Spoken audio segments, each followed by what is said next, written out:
Welcome to the Viking Age podcast. It's the official podcast of the VikingAge.com. My name is Chris Schad. I'm a writer for the Viking Age as well as Zone Coverage, Bring Me the News, and the Brookings Register. My co-host normally is Adam Patrick, but we do this every Monday with a late week episode right here on the Viking Age YouTube channel. We are in podcast form on Apple and Spotify the very next day. But however you consume us, make sure you rate, comment, like, and subscribe, so you never miss a new episode and we can spread the word to the masses. Now, today's guest is not Adam Patrick. I had a Ron Burgundy moment there, but he is one of the leading beat writers in the Vikings market. He is an author of 2 books, including, which I have right here, if I can put it right side up, Football as a Numbers Game, The Story of Pro Football Focus. You get that wherever books are sold. And is the host of the Purple Insider podcast and founder of the website by the same name. His name is Matthew Coller. Matthew, how's your summer going, man?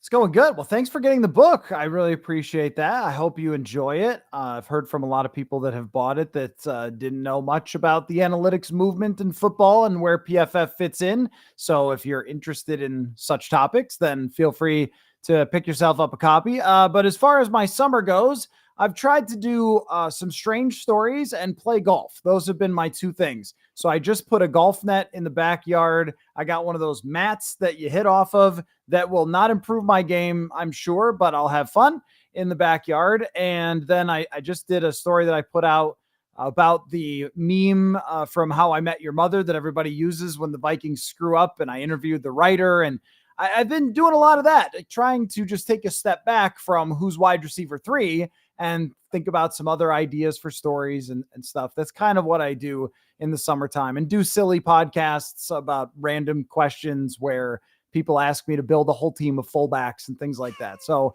it's a good time. It's always the calm before the storm, though. We're only a couple weeks away here from all hell breaking loose. You buried the lead here. If there was a fullback draft and you had to build an entire team, who would be your number 1 pick? The number 1 pick is probably the only guy I can think of. Although maybe there was, I'm sure there were other ones, that was a quarterback and then turned fullback, Michael Robinson. He was a quarterback, I think at Penn State, maybe. And then he became a longtime fullback for the Seattle Seahawks. And sometimes he's on TV these days. But there are very few, if you're making a team of 11, who actually could play quarterback. So you need to start there. And then after that, you have, and obviously this is a historic, fullbacks. There's not 11 fullbacks in the league right now, but building the offensive line was interesting because you got to look for some really hefty fellas. And then you also have to decide who's actually playing fullback. And I decided that Lorenzo Neal was the most fullbacky fullback of all time, and he deserved the fullback spot. But on the skill areas, I actually did pretty well. I put Kleinsaucer at tight end / fullback, Larry Centers on the outside with Kyle Juszczyk, 2 guys very capable of running routes. Could also use maybe a Kimball Anders back there. Put John Ritchie, Sam Gash on the front line, using the real beefy guys. And Mike Allstott is the running back because he actually did play running back after work done left in Tampa Bay. So that was the most of the lineup that I can remember. You could also, very, very creative. You could also kind of fudge it a little bit, I think, because Randall McDaniel, he used to be in a fullback package in Minnesota, and there's that legendary clip of him destroying Mike Singletary on Monday Night Football. And then I don't know if Refrigerator Perry was a fullback, but I think he was more like a running back in that situation, but you could use him. I believe Vita Vea in Tampa Bay, right? They use him at fullback sometimes, I believe. So, I mean, you can really go deep into the weeds. While we're constructing fullback rosters and mythical fullback teams, Kevin O'Connell and the Vikings have had a very eventful summer as well, because there's been a lot that's happened since we last talked. Obviously Kirk Cousins is gone. They have the draft. They have their franchise quarterback. And in our last episode, we rewatched the 2019 Vikings Saints playoff game where Kyle Rudolph pushed off, Mike Zimmer stayed, Kirk Cousins got paid, and all that stuff. And the conclusion that I came into is that this year, I feel like we are finally entering the Kevin O'Connell era. Do you think that's the case? Or in the first 2 years, it really felt like it was more about Kirk Cousins than Kevin O'Connell, but it feels like a lot has changed. And now this feels like his team in my mind. Yeah, I agree with that. I mean, we can't erase what we know from the last 2 years, and Kevin O'Connell deserves credit for the 13-win season. During the 13-win season, all of us, I'm sure you and myself and the outside world, we all looked at the point differential. We all looked at the stats and said, not really a 13-win team in reality because they weren't of that strength. But they did win 13 and they did host the playoff game and they did win the division and all those things happened. And it matters that happened because no one who was playing for the team then that still plays for the team now says, well, it was kind of bogus because of the point differential. No, they were coached by a guy who came in and changed the culture entirely, which is something that is over talked about in football, but totally necessary at that point. From a brutally toxic situation in 2021 to a total vibe change in 2022. The players over the last 2 years have voted Kevin O'Connell as the most likable coach to play for by the NFLPA, and their NFLPA anonymous poll numbers are incredibly good. I think number 1 2 years ago, number 2 this last year. Does that happen with Mike Zimmer in charge? Probably not. I would say they would have quite different reviews when it came to the coaching, and the trust started to be built in that 2022 season. And then the way that they fought back from the struggling start the previous year. So all of that foundation of washing out the bad feelings of where they ended with Mike and Rick and bringing in a new way of doing things, a more modern way of doing things, I think, a more player empowering way of doing things, that matters in so many ways, including I heard from an agent recently that said we wanted to take less money to be in Minnesota rather than go to other places because we know what Kevin O'Connell brings. We know what the facilities are, the way that players are treated there. Those things matter as far as keeping players, as far as attracting free agents in the future. So we can't just say that it didn't really mean much or that it hadn't started yet when so many ways of daily operation, even a player brought up this to me last year, that having a say, the players with the head coach about scheduling is a big deal to players. We don't care about that at all, but players feel like they can talk to the coach. They feel like that he listens to the leadership and things like that. Now, does that mean they win a championship? No, you don't get any rings for that. But if there are 2 offers on the table next year as they try to spend all of this cap space that they have from Kirk Cousins' money, and one is in Arizona that grades the worst, and one is in Minnesota and they grade the best, well, you might be getting that player because people know that you want to be here. Also, it has to be mentioned, Brian Flores is here, wants to stay here. Keenan McCardle is here. They have built a good coaching staff. Josh McCown wants to come work here.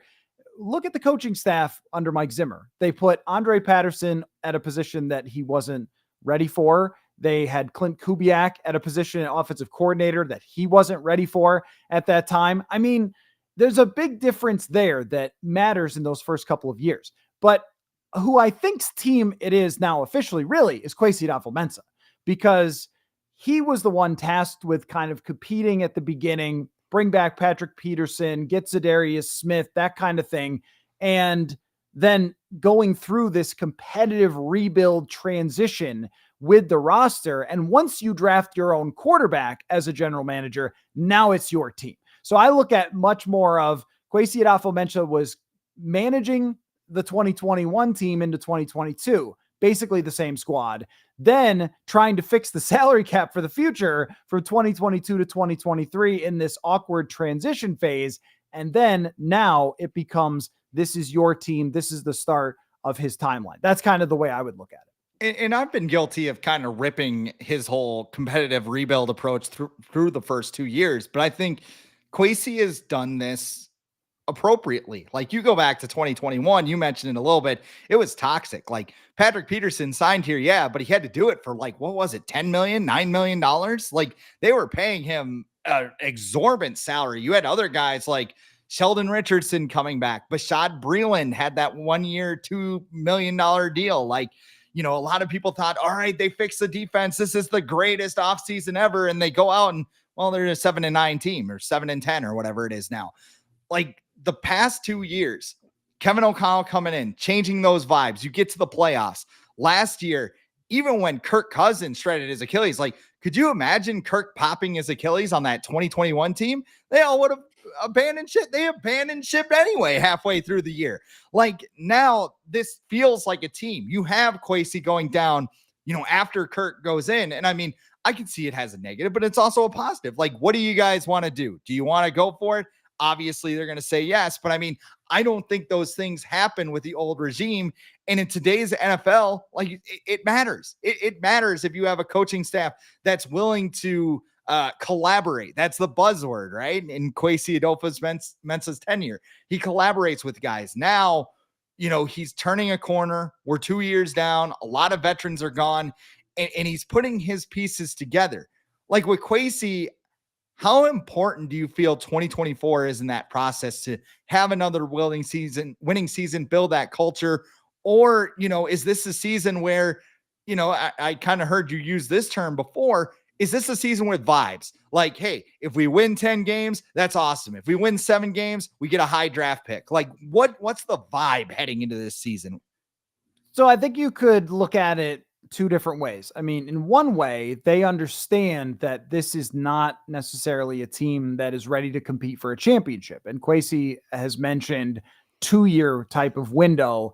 And you could look at it as a bridge year almost. We talk about bridge quarterbacks, but almost a bridge year. You are taking that bridge over to when you have all that cap space and you can spend it. And by the way, your rookie quarterback is going into year 2. So he's had that year to develop. You never see rookie quarterbacks going deep in the playoffs for a reason. It's really, really hard to do in your first year. So, okay, you're going to play Sam Darnold. That means that the expectations have to be tempered from the outset because you don't have a proven quarterback in the same way that you do Kirk Cousins. And you could call it a finding out year.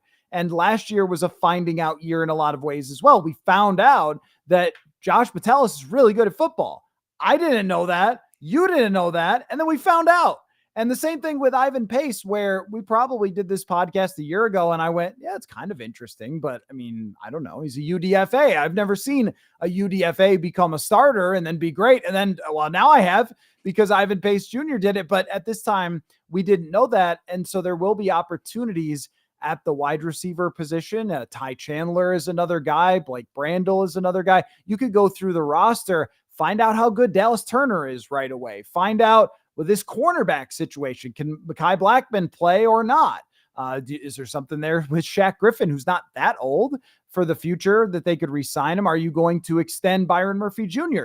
for a long-term period? There's a lot of things that we can get answers to throughout this season, but you also can't say, well, it is just vibes, because you just paid Justin Jefferson a lot of money out of your pocket. And if you are the Wilfs, you're not thinking, I just wrote that check for his signing bonus just to have this year be whatever.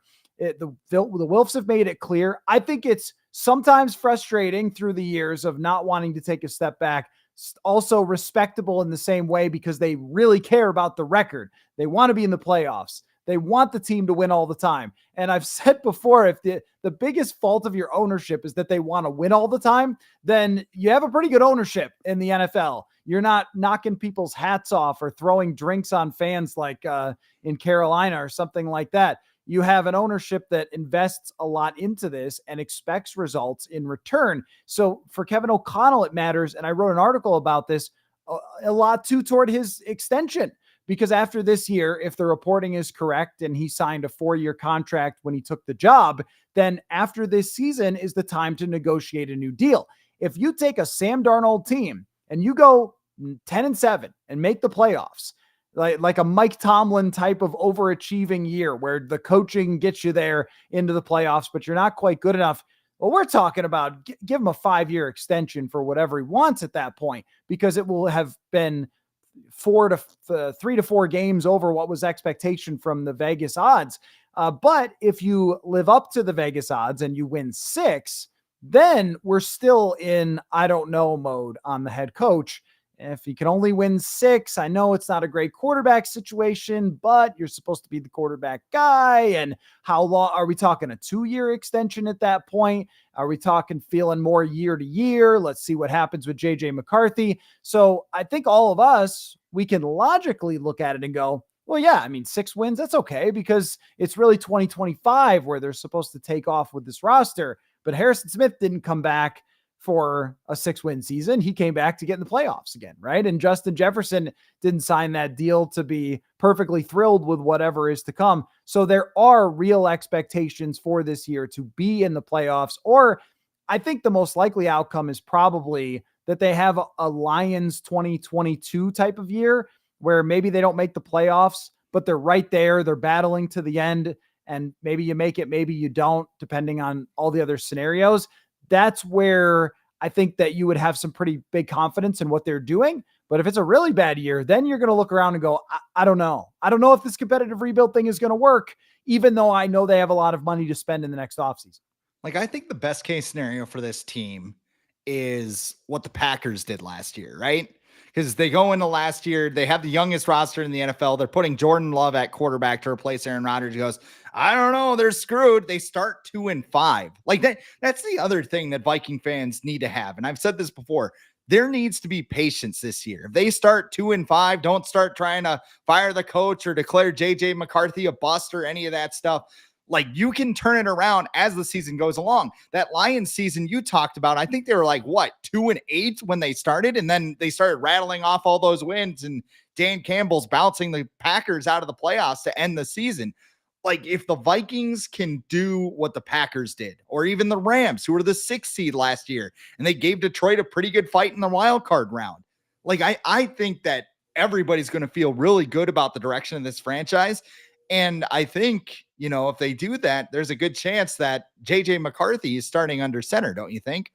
Well, yeah, it's hard to figure that out because if Sam Darnold lives up to this idea that it was the coaching and it was the supporting cast, which is very believable when you look at the coaching and the supporting cast. Somebody asked me a mailbag question about the worst coaches, and I just did the worst coaches of the last decade, and 2 of them coached most of Sam Darnold's career in Adam Gase and Matt Rule. That's pretty tough to have had that. And also, his second best receiver in Carolina was Terrace Marshall. His best receiver in the Jets was Jamison Crowder. I mean, just like, is that the guy's name? What is his name? Is that Put some respect on Quincy Enunwa. Yeah, I can't even say his name. It doesn't matter what his name is, but yes. Right. That's my point, is that it is believable. And when you see someone like Nick Mullins come this close to beating Cincinnati and Detroit twice, like, Mullins is right in the driver's seat to win those games. They don't pull them out. Maybe tush push with CJ Ham next time and not with Brandon Powell, but they're that close to winning those games against pretty good teams, or a really good team in Detroit. And I think Sam Darnold is a lot more talented than Nick Mullins is. So you can buy into the concept of him being the true bridge of playing this year if it goes well. But you brought up an interesting part of this, a dynamic to it that I'm very curious to find out how it goes. If Darnold starts, but that schedule kind of punches him in the face at the beginning, then if they're 2-5, that you just aren't going to go forward with the Sam Darnold experience. It probably means that he hasn't played that well if they end up 2-5, and they could end up at that point going over to JJ McCarthy to play teams that are a little easier, and maybe they do reel off some wins. There's so many different iterations of the Sam Darnold experiment. There's maybe he's Jeff George and he wins a bunch of games and you make the playoffs and stuff, or Case Keenum, where it's a really crazy good year, or it's Donovan McNabb and it just never launches. And, in this case, though, they at least have, they might have, did they have Ponder yet? Coming off the bench after they benched McNabb. Maybe they did. Yeah, because he came in 5 games afterwards. But I mean, that supporting staff was like, I don't know, was Charles Johnson there? I don't think Mike Wallace was there yet, but like it was not rough. Good. So that could potentially be it too. But I think that if the best version of this team as far as actual wins is probably if Sam Darnold starts the whole season, because JJ McCarthy, that's how I look at it, because McCarthy is in such need of development from what I saw in minicamp. Not to say he's a bust. It just looks to me like he's going to need a lot of time before he's mastered this entire thing. And I think he would even admit to that as well, just how difficult it is to make that transition when he is only 21 and he didn't have Bo Nix or Michael Penix type college experience. So he has longer to go. And if he starts the majority of the year, that probably means it didn't go that well. And if Darnold starts the whole year, it probably means that it went very well for him. Speaking of JJ McCarthy, I think everybody's asking when is he going to start, but I'll ask you something different because you've seen him up close. You've seen him throw passes, not with YouTube clips or, top 5 misfires by JJ McCarthy in OTAs or whatever. But why do you think the Vikings thought JJ McCarthy was the guy to be their quarterback of the future? Well, one thing is that there was an old clip before the internet went viral with everything, but I think Deadspin was just started to get going, of Tom Brenneman saying, if you spend 5 minutes with Tim Tebow, you're a better person. You have to be old to remember this, but maybe you do. It was this ridiculous comment during a Tim Tebow game in college where Tom Brenneman declared that if you spent time with Tim Tebow, you'd be a better person for it. And it was one of the funniest things I've ever heard in my life. But if you spend a few minutes with JJ McCarthy, your life is the same, but you will come away extremely impressed because you don't expect someone who's 21 years old to have his head screwed onto his body as well as it is for him.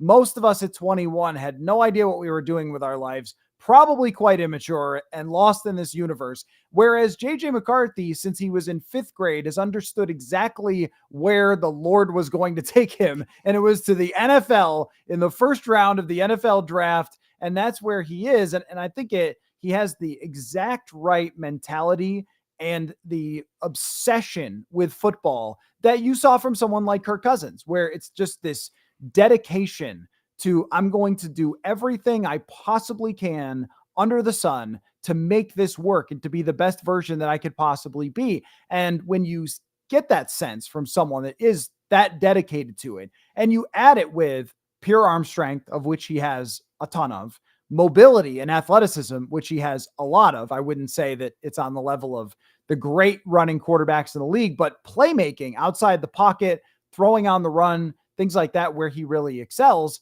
You could see them, comparing those two sides of the physical skill. And he's big too, by the way. Like, he doesn't look huge on TV at Michigan, but in person, he's big. So it's not like we're talking about this little quarterback who's going to just try hard or whatever. We're talking about a guy who was built with all the tools to be a star quarterback in the NFL. And then with the mentality to battle as hard as he possibly can to master every part of the offense, to be there the earliest, that kind of thing, to grind the film at home, to be going through, as he talked about, going through his dropbacks and all those stuff where he's studying. He's having his, I think, fiance read him the plays, and he has to tell her exactly what happened. And he's putting in all the effort, and you see it. He got better from the time we first saw him at rookie minicamp and OTAs until the end of minicamp. And I thought had a really good practice, his final practice before they hit the summertime.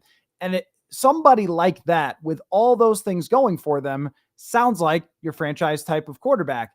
The only concern is he going to be able to straighten out the accuracy well enough? Is he going to be able to play with the timing and pocket presence? Because you never really know from anybody when they get to the NFL. I would say that for every single quarterback.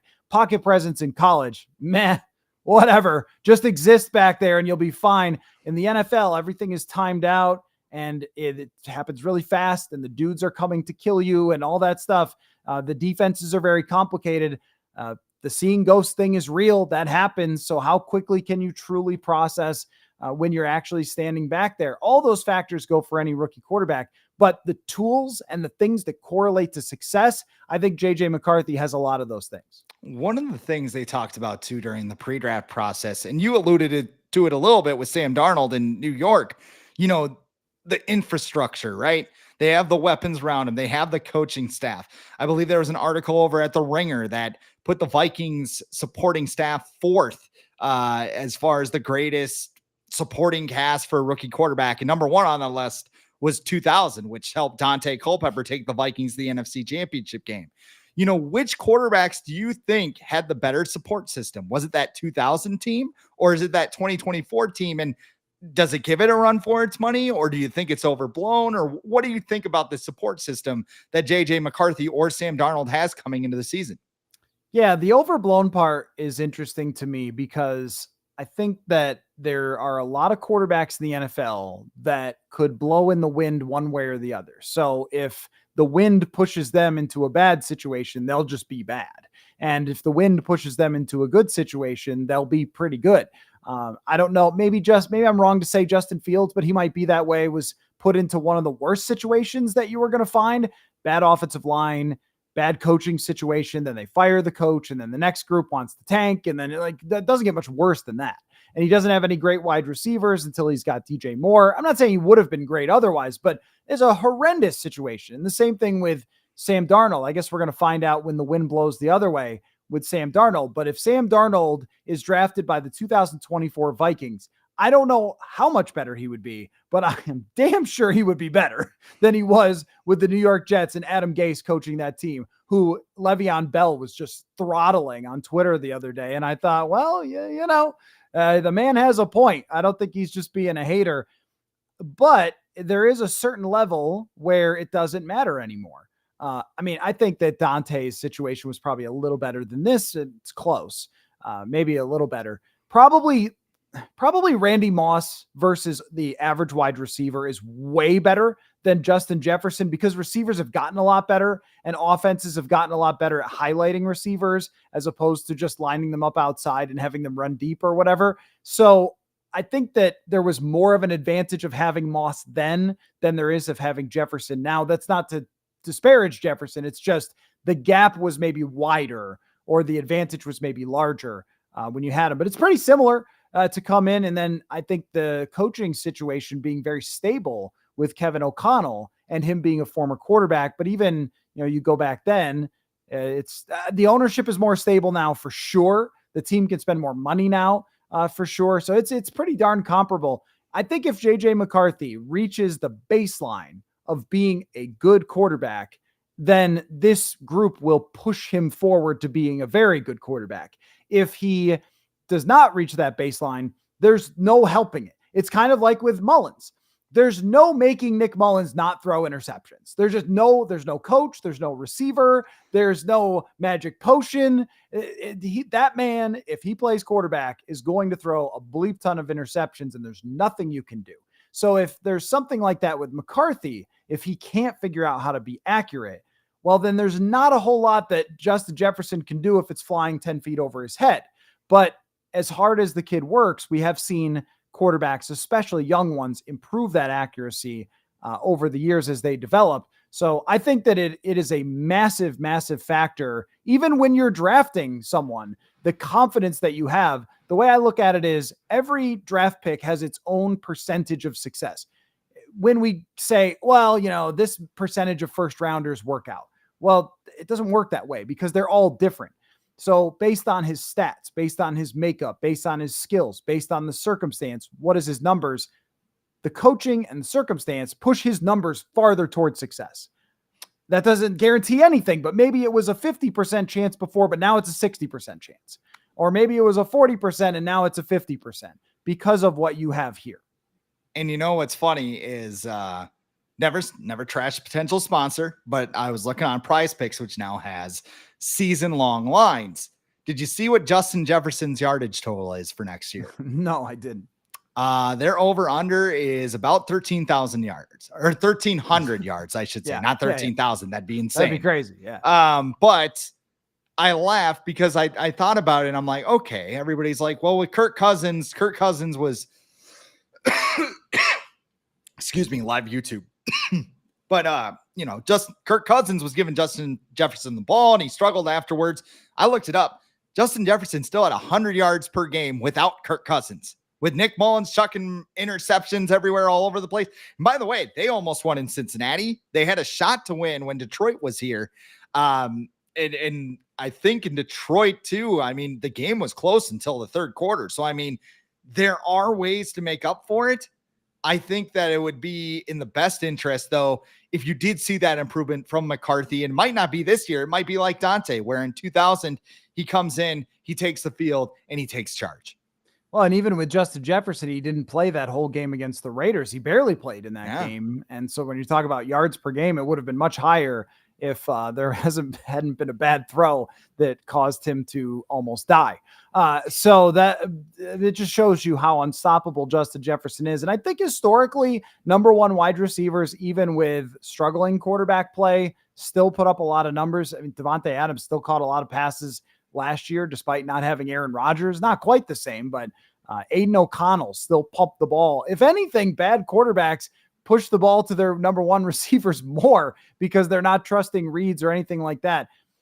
This is where it all circles back to Darnold, though, because is Darnold going to allow them to develop J.J. McCarthy the way they might need to develop J.J. McCarthy? Because Kevin O'Connell has said, I won't put him out there until he has totally mastered the offense, till he's 100% locked in with in and out of the huddle, getting the play call in his headset, doing the reads, adjusting the protections, getting on the same page with the wide receivers. And all of that is a lot to master pretty quickly. If Sam Darnold's good, it's going to give J.J. McCarthy plenty of time to work on all of that. He could spend every day after practice working with the quarterback's coach on technique as far as throwing. He could spend the week learning how to prepare as an NFL quarterback and so forth, and not have that pressure right away.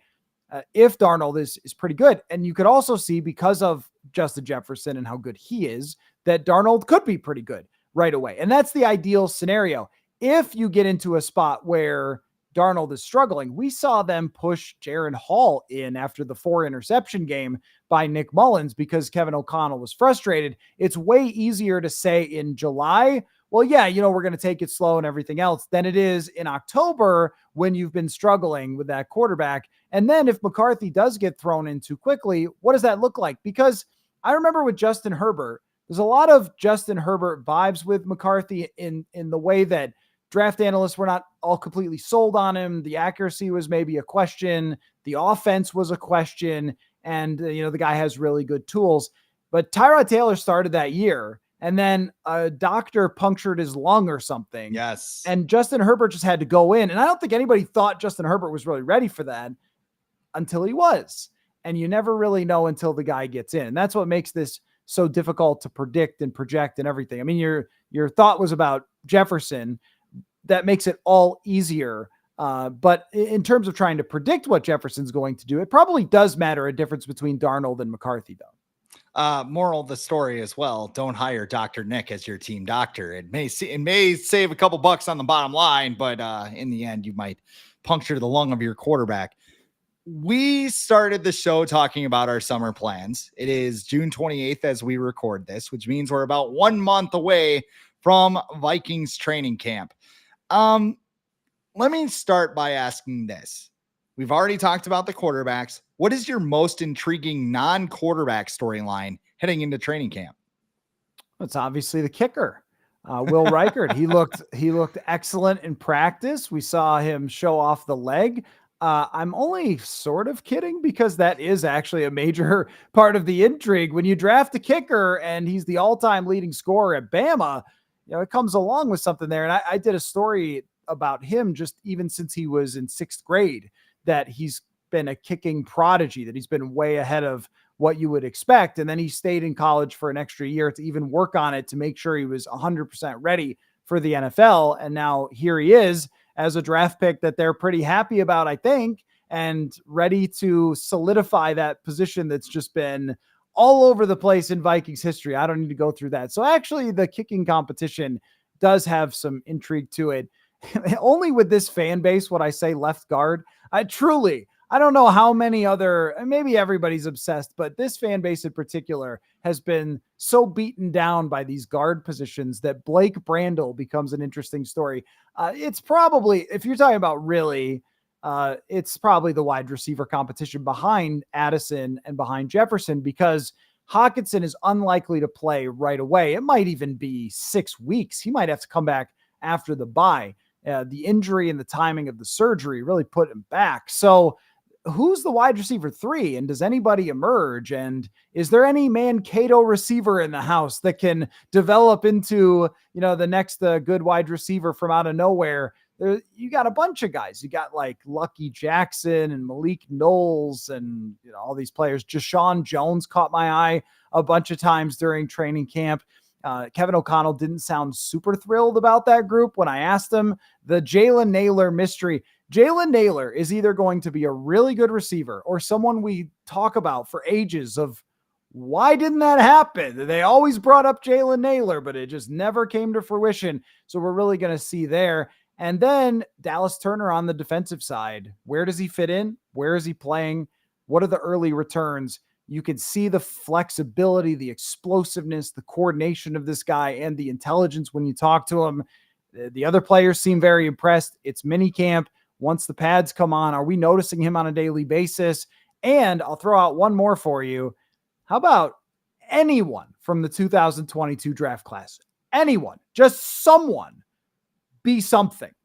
So far from Ed Ingram, we're not going to be able to tell by the end of camp if he's going to take a big step. If he loses the job to Dalton Reisner, we'll know it's a problem. But on the defensive side, your first couple of draft picks there on the defensive side, Lewis Seen, I've got him right now not making the roster. Andrew Booth Jr. might be tough for him to make the roster. When I was doing my 53, I'm not really, I don't know, because he just hasn't seemed like a fit with Brian Flores. Brian Asamoah the same way. It's pretty clear from bringing in Blake Cashman that that's not their option. Anybody else? Jaquelin Roy? Anybody? Was he 2023? Was he 2023? 2023. Yes. Okay. So, but even 2023, Addison, anybody else? Right. So that maybe wasn't a UDFA, can step up, and that defensive tackle position also interesting with Levi Drake Rodriguez there, the 7th round pick. Jaquelin Roy coming back after being banged up last year. So all over the field, there's intrigue outside of quarterback. Levi Drake Rodriguez, best nickname out of this draft class, though, Prospect X. That's Kalen Kaler with that nickname there. You talked a little bit about the wide receiver 3 position. I actually wrote an article at Zone Coverage this morning. I know you're a big South Park guy, so you probably remember the member berries, right? I feel like when Vikings fans think about the wide receiver 3 position, it's like they're eating a bunch of member berries. You know what I mean? Like, oh, remember Jake Reed? Oh, I love Jake Reed. Oh, remember Jerry is right. Jerry is right. Yeah. And then even trying to find solutions. They're looking at Michael Thomas, who won their fantasy league a couple years ago, or Hunter Renfrow, and they picked him up when he had 100 catches or whatever. It brings me to this. I'm interested in this running game. I'm interested to see Aaron Jones, my wrestling buddy from the Royal Rumble. He was actually down in Tampa, and my friend got a picture with him because at the time he was with the Green Bay Packers. But I was like, oh, cool, it's Aaron Jones. And then 3 months later, he was a Viking. I'm like, damn it, I should have went and said hello or something now. But outside of my wrestling forays, Aaron Jones, very capable receiver out of the backfield. You have Jefferson, you have Jordan Addison. Eventually Hawkinson comes back. I mean, outside of the first 6 games or until Hawkinson's up to speed, I look at Brandon Powell and I go, okay, maybe he's not going to be, Victor Cruz the year they won the Super Bowl, right? He worked out of the slot and got all of those catches. Kevin O'Connell uses that 3rd receiver spot to do the dirty work, to clear out routes so the rest of the top weapons can do damage. So I think what I'm getting at is the addition of Aaron Jones is big. And another guy from that 2022 class, Ty Chandler, how does he improve? Why wasn't he on the field? Is it a pass protection issue? Is it a ball security issue? I think those things have to be discovered. And again, they might not be things that we know at the end of training camp, but they're things we're going to find out very quickly when it comes to the start of the season. Yeah, quick point on the wide receiver thing is that since the available free agents list is easily Googleable, people love to look at the names and say, we should have that one.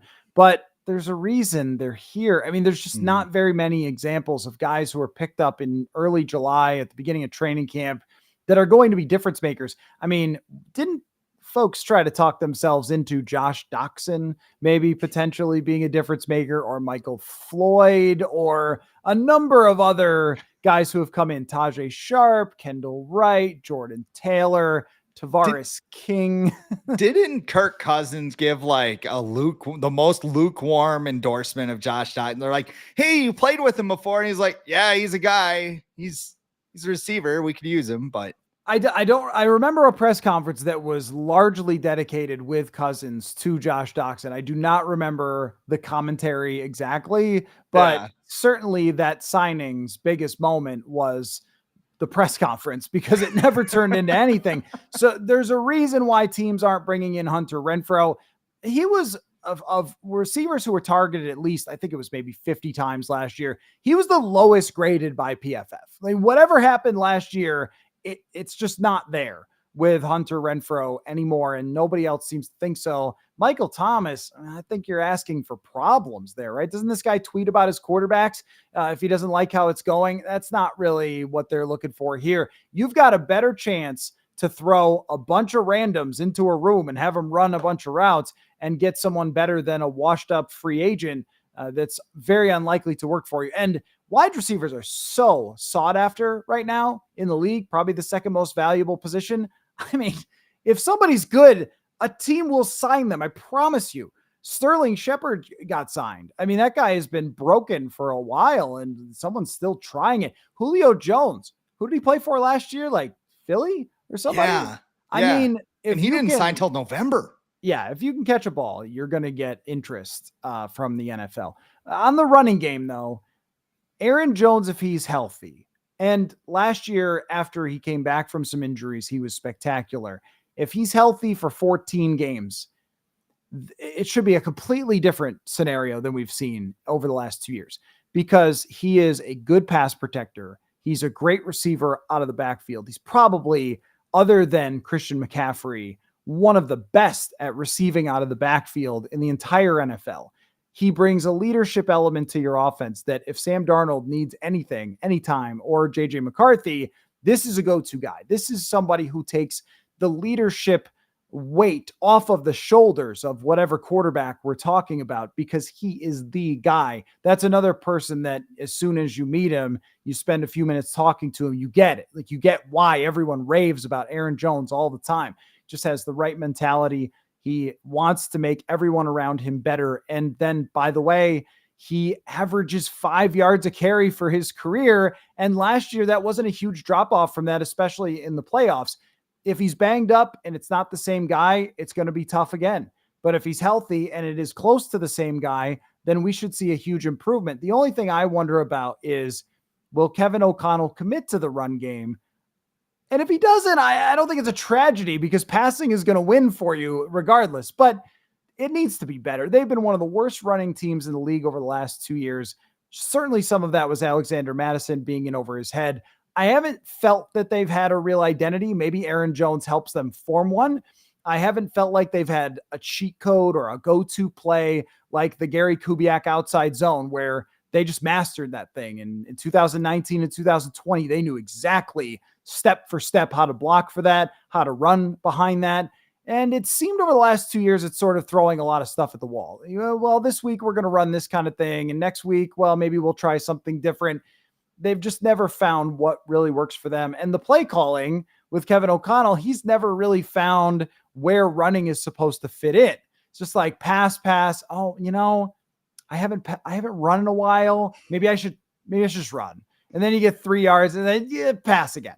And so, and I get that when you're not having a lot of success with it, it's hard to stick with it and it's hard to form the identity. All those things are harder when your running back isn't good. And, but is the blocking going to be better if Blake Brandel's in there blocking instead of Dalton Reisner? Maybe it's a thing where there are so many variables that go into it that it's hard to just say running back equals good in the same way that we could do with quarterback. If the quarterback's good, then his performance will be good. The running back is dependent on a lot of different things. But I think Jones makes those dependent variables less impactful than say with someone like Alexander Mattison or Ty Chandler. So we're very early, still got about 2 months till the start of the regular season. But as they get ready for training camp, where they're in, I don't know, Galveston or Cancun or wherever, just getting their last rest in before the season, where do you think the Vikings stand in the NFC today on June 28th? I think that they are a fringe playoff team. And it reminds me a little bit of maybe like Pittsburgh-ish, where you look at Pittsburgh every year and you go, there's a lot there. There's a lot of good players. Are they good enough to win the Super Bowl? No, I don't think so. But if you have good coaching, and I think especially on the defensive side, we can definitively say they have great coaching on the defensive side. And on the offensive side, we can definitively say that Kevin O'Connell knows how to get the ball to Justin Jefferson. And I also think that we can definitively say he really knows how to work with quarterbacks. I throw Josh Dobbs out of this entirely. It's just that's who Josh Dobbs is. He's a journeyman backup quarterback who's been with 11 different teams and doesn't really win when he gets a chance to start, and that's who he is, right? But you saw in the Nick Mullins, when even someone can operate the offense and throw to the right places, the success that they can have. You saw the confidence that was built with Kirk Cousins and Kevin O'Connell. And when they really got into lockstep at one point, playing San Francisco and Green Bay, what that looked like, if you could get to a point there with Sam Darnold or JJ McCarthy, whoever's playing, then you can compete to be in the playoffs. I don't think that they're ready, because if you lose one player at a lot of positions, if you lose one corner, if you lose a safety, if you lose an edge rusher, a defensive tackle, especially, where are you at? That's where they need to spend more in free agency next year. And ultimately those things will happen. DJ Wanham gets hurt last year, and he's a guy, but he gets hurt last year. And it was devastating. Or Byron Murphy Jr. gets hurt, and it's devastating because they just need more players. They need more guys to develop. They need more guys from free agency in order to be a legitimate contender. But when I picked the schedule, I went 9-8. It's not bold.